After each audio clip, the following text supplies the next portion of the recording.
Hello and a very warm welcome to you. Women bear the brunt of climate change. Well, at first it seems a bit of an outrageous statement, but research does say that women suffer more from such things as indoor air pollution, lack of nutrition, mortality due to floods, storms and droughts. But according to the United Nations, women are also the world's best bet in the fight for a climate change-free planet. So how are women responding?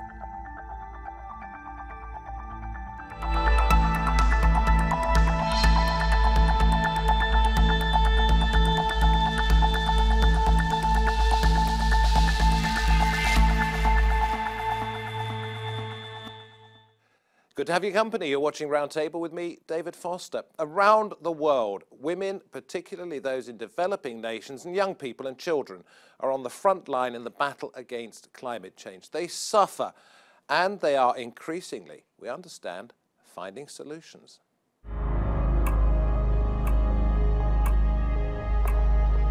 It's been the rallying cry of lobbyists for over 10 years. No climate justice without gender justice. But today, only 12% of federal environment ministers globally are women.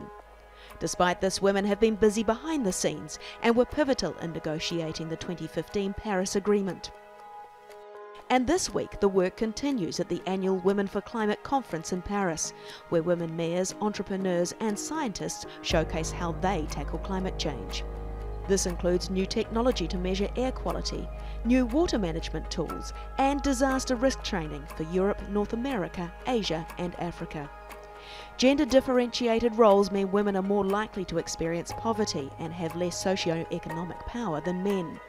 UN research shows 80% of people displaced by climate change are women. Will it be the next generation of women who find the solutions to solve climate change?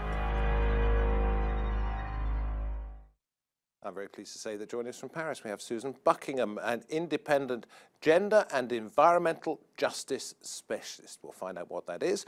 At the round table, Lucy Latham's here. She's from the group called Julie's Bicycle, which works with arts and culture on climate change. Carina Hirsch is here from the Margaret Pyke Trust. Her work looks at how family planning can tackle climate change. And Zunaira Malik is here, Programme Coordinator at Action for Conservation. You'll talk to us, Zunaira, I know, about the youth movements that we're seeing growingly, increasingly at the moment, and other issues as well. But let me come to you, Carina, first of all. Some of the notes I had said, and this is a quote, "Women know the solution for climate change," attributed to you, but let's discuss that. Do women know? Thank you for that, David. Absolutely, women know. The reason women know is because women make up about 43% of the agricultural labor force in developing countries. In sub-Saharan Africa, they produce between 60 and 80% of the food crops. Therefore, women have historically, they've worked on the land, they know what the issues are. They are, as you said, they are on the front lines of climate change. They see that soil is being degraded, soil is being eroded, the land is not what it used to be, rainfall is different. So women, they work on these issues day in and day out, so they know they are the stewards and the managers of forests, so they see that forests are being cut down every day, etc. They know the problems. Do they know the answers? They know the answers. They know the answers. They are not invited to the proverbial table, whether that table is an agricultural organization in Burkina Faso or whether that table is a boardroom in Silicon Valley. And one of the reasons they are not at the table, and this is very much the work of the Margaret Pyke Trust, is because they are not able to balance their productive roles with their reproductive roles. In other words, they do not have access to the information and services that allow them to control if and when they would like to have children, how to feed those children, how to take care of their families, and how to be healthy. What our message is, but also, as you mentioned, the work of the United Nations and other increasingly environmental conservation organizations, is that if women had the information and the services they needed to take control of their bodies, they would be in an extremely well-placed position to address those issues, and they already do. Okay, Susan, you were at a climate change conference in Greece just a few days ago. One session dominated by men, you told me, the other with many more women in there. Are women coming to the fore more and more? Well, I think there's definitely an increase now. There's more women involved in decision making than there were 20 years ago, but it's still generally woefully short of 50%. For example, if we look at the United Nations Framework Convention on Climate Change, something like a quarter of delegations are led by women. Women tend to be more dominant in the NGO sector. But I think I agree with what Carina is saying in the context in which she's talking about, but I think it's a problem to think of women as a homogenous mass, because not all women are closer to nature through agriculture or working with the land. But would you deny, as I stated at the beginning, and I suggest it might be an outrageous statement, that women and children are affected more by climate change?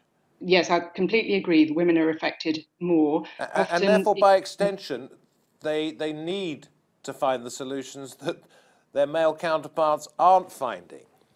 Yeah, we need people of all kinds of experiences around the table. The problem with saying just women without differentiating women from different classes, castes, ethnic and religious backgrounds is that you end up with a very particular kind of woman at the particularly high-level decision-making bodies. And often they have been trained and worked in the same masculinist structures that men have worked, that men around those tables have worked in. So we need a different type of woman's approach. We'll get into that, if we may, what that might be a little bit later on. But Lucy, let me come to you. You work in arts and creativity and climate change. I watched a video of one of your weekends away, if you like. And there were, not your weekends, but your group's weekends away to discuss this sort of thing. And there were many more women than men on this particular course. Why do you think women are leaning more towards taking not only an interest, but a role in trying to push back climate change? Because men aren't doing anything at all? Well, men are doing something, absolutely. I'll answer your question, but I think it's worth starting picking up from where you left off, that we have certainly the question around knowledge and who has access to knowledge, and then the platforms to disperse said knowledge, and that conversation is without a doubt an intersectional one, as well as the emphasis on gender. I would also say it's about capacity, though, and skills. So creative climate leadership, the residential course with which we're referring to, is all about how we strengthen our capacity to lead. And does that reflect what Susan was saying, that we mustn't just have the same type of women as we already have men, we need a different approach? Absolutely. So one of the core modules that we cover in creative climate leadership is around climate justice, which brings in the conversation around global north and global south, race, religion, ethnicity, class, as a tool to appreciate where we can actually draw solutions from. Because we know leadership is happening everywhere, but it's not necessarily shared and scaled. And you miss out the word youth in that, but I mean, it's really important. I'm sure you didn't mean to forget it. You didn't mention it in the sentence. So we'll come to you, Zunaira, here. Youth for climate. We saw a lot of school children in the UK going on strike last week about this. Is it because people are more aware, or because they are facing something that will affect their immediate future much more than it will my immediate future? Yeah, so we work with young people across the country, and one of our programs is actually working very closely with young people in schools. So we're in secondary schools delivering workshops, and actually we find that young people have very sort of strong opinions about environmental issues and climate change, and we saw that last Friday. So actually that was a youth-led strike, so they organised it and sort of, you know, told all the young people across the country to attend. So, funny story actually, so we actually had a workshop booked in on Friday, and we were in Bristol, but we were told by the teacher that the young people had decided to strike. So we ended up just joining the strike and supporting them. I suppose that's what you were looking for in a sense, wasn't it? Something like that? Yeah, I mean, we support action that they want to take. So it's what they see fit. You know, if they want to strike and that's their way of saying, this is what we want to do, and we want to call for leaders to take a bigger stand against climate change, then we will be there. And what are you hearing from all of these different groups of younger people? Are you hearing that they are massively disappointed with what has happened so far, and that they have better ideas? Yes, they are massively disappointed, I guess. We kind of get that from workshops and working really closely with them. They are very political, but they feel like politicians are letting them down. Some of them do feel that way. And, you know, at the strike, they had placards that said systemic change. So they are very aware of the issues. It's not just a jolly. Good. I mean, I thought politicians were letting me down when I was 18 or 19, and I'm sure my father felt exactly the same. The point is, I didn't really have any idea how to go about it differently. Do these children, young people, those that you come across all the time, anybody can throw in an idea here, do they have ideas? Yeah, they have ideas. So one of the things we do is we support student-led projects. So we will go in, we'll talk about various different environmental and conservation issues, and then we allow them to figure out how they want to take action on those issues. So they do things like rap music, and they produce a rap, and that's how they educate other young people. They campaign in their school for water dispensers because of the plastic pollution problem. So these are all ideas that are coming from them, and we've had, I think there was a school in Liverpool we worked with that designed some sort of eco brick. You know, I mean, some of these ideas actually go above my head because they're so creative, but it's what they're excelling in. And they make animations, and I have no idea how to do that, you know? So definitely, I would, you know, the creativity that the young people hold is so inspiring, and I do believe that they, you know, they have ideas that can potentially change. Fantastic. We'll get into something that you wrote when talking to my producer, which is that there is a Muslim perspective to this. And you'll tell me about that, but I want to know if there's a faith perspective later, if we may. But I want to ask this question of each and every one of you. Susan, let's come to you first of all. Do men make decisions on climate change for men or for humanity? Well, I think when we're making decisions, we can only really make it from our own particular point of view. We're really coming from our own particular perspective, which is why it's so important to get a whole variety of people around the table. Yeah, I certainly agree. I think something that we at Julie's Bicycle really try and support and foster is the so-called feminine traits of leadership, which I think really speaks to that point, which is, and your own as well, which is around embodying such traits as creativity and co-creation, devolved leadership, collaborative working, networked working, decentralized power relations. These are all things that women as leaders embody, and I think this is where we can really learn from female leadership, and why it's so critical to topics of climate change. And just as you said, this is a systemic challenge. So we need to think across our silos, across our sectors, between our art forms, our industries, and our own individual communities, to work together to democratically co-create solutions to this crisis. I think where we're going with this is it's not just about climate change that we're talking here. It's about an entirely different perspective of gender roles within society. But we're going to have to couch that in climate change terms. Carina, I know you want to say something, but my question and a follow-up to this is, are men making a mess of it? And that's the nicest way of putting it, because they can't help it. I don't think it's right to say that men are necessarily making a mess of it. I think, and perhaps we can try and stay positive here. What has been done recently, which we've looked at the Margaret Pyke Trust, there's an excellent publication. It's called Drawdown. It's the most comprehensive plan ever to address climate change. It's a large group of scientists, but with external. They consulted a lot of external groups, including women's organizations, and they have put together, and by they I mean a group of scientists, modeling, etc., the 100 top solutions to addressing climate change. And what's very interesting about that is, out of the 100 solutions, girls' education ranks 6th and family planning ranks 7th. So whether it's men or women or a combination of men and women who put these solutions together, science has demonstrated, and this is, I think, all what we've been saying, the importance of different solutions. At some point, it is important to back that up with science, because those are the solutions that will get implemented.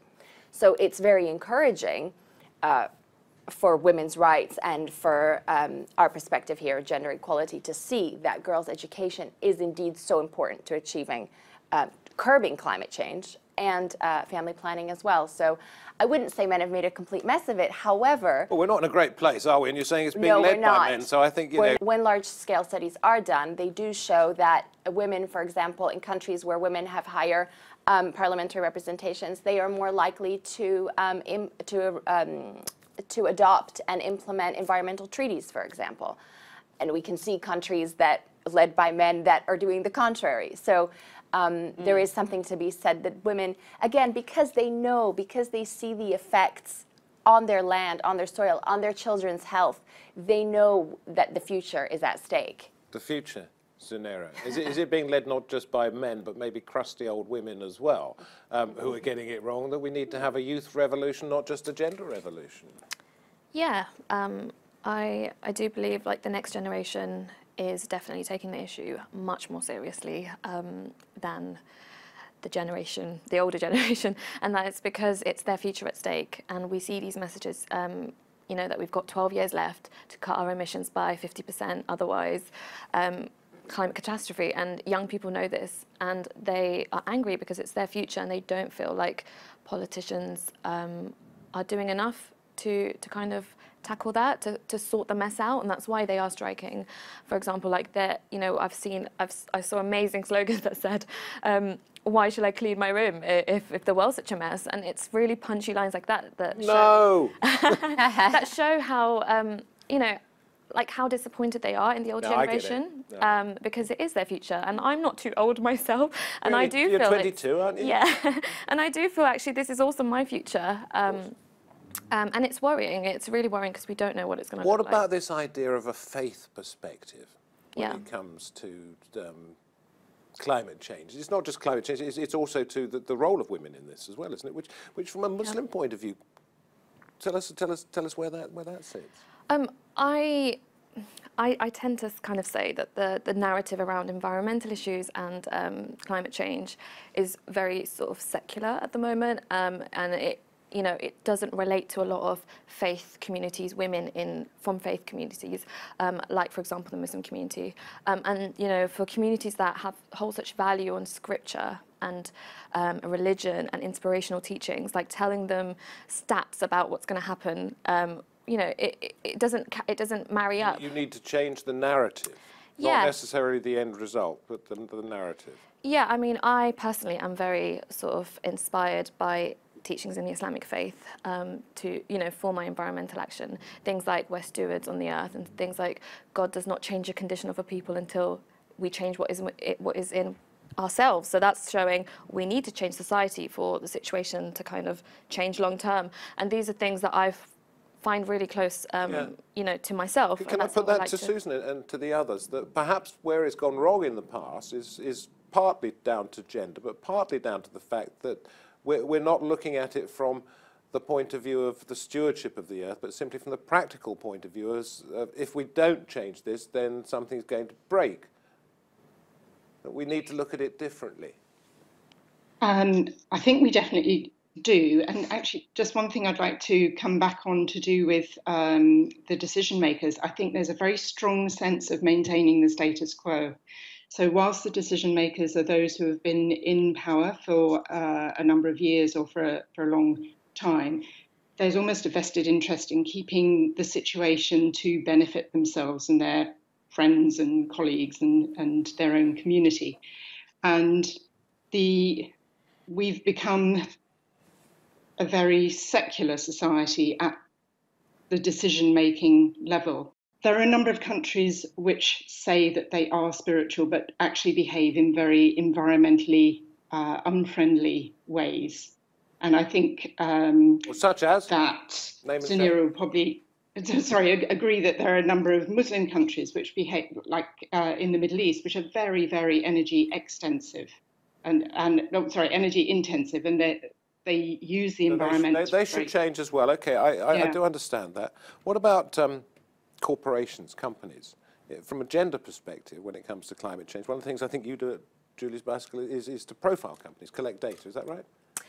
Yes, we work with... Are you seeing changes?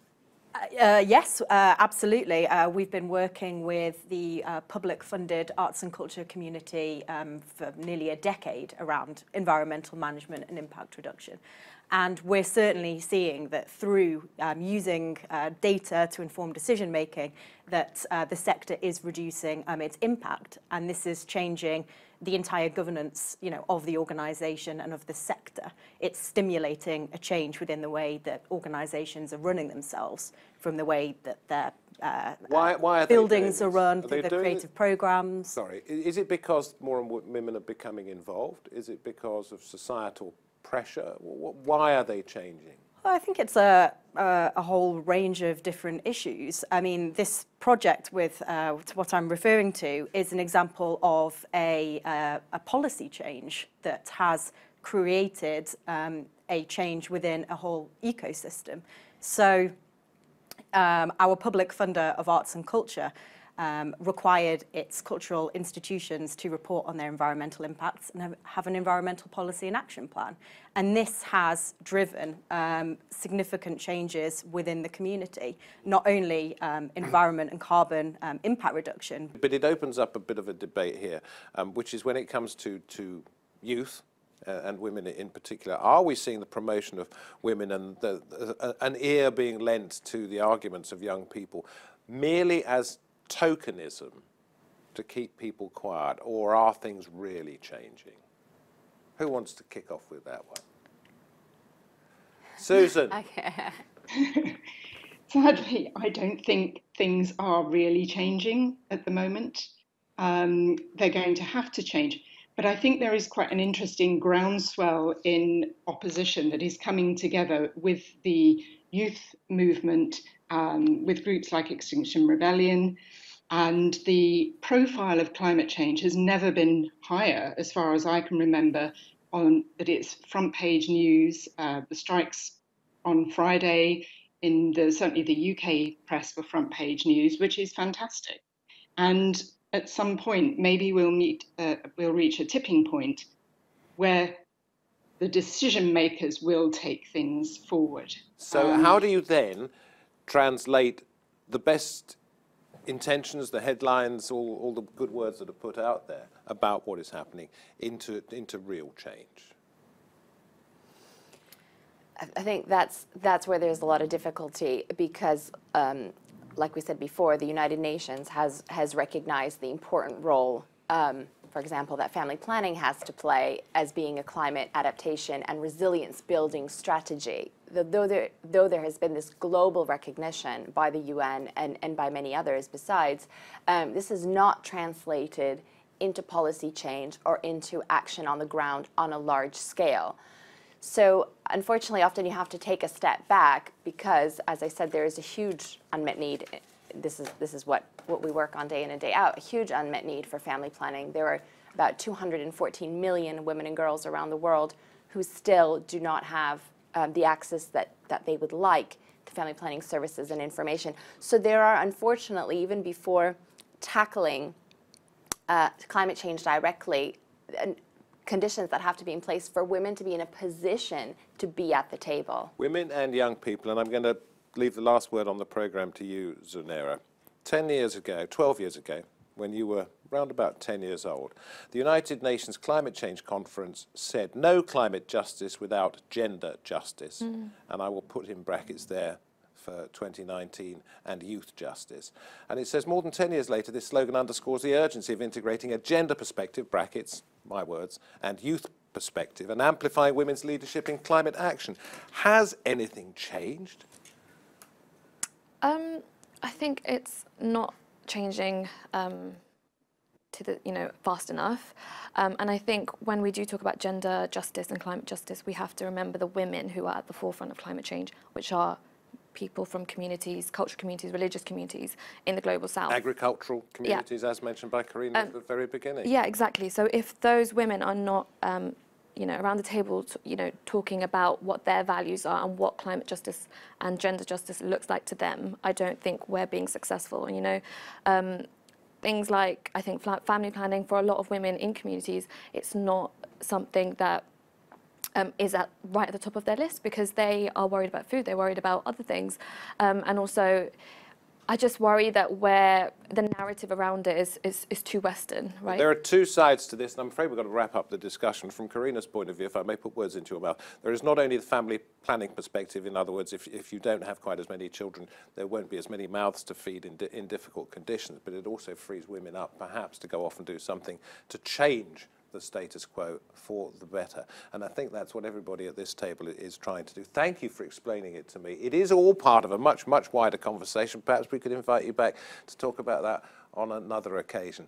You've been watching Roundtable. Thank you to each one of my guests for taking part, and thank you for watching. I'm David Foster. We hope to have your company next time. Goodbye for now.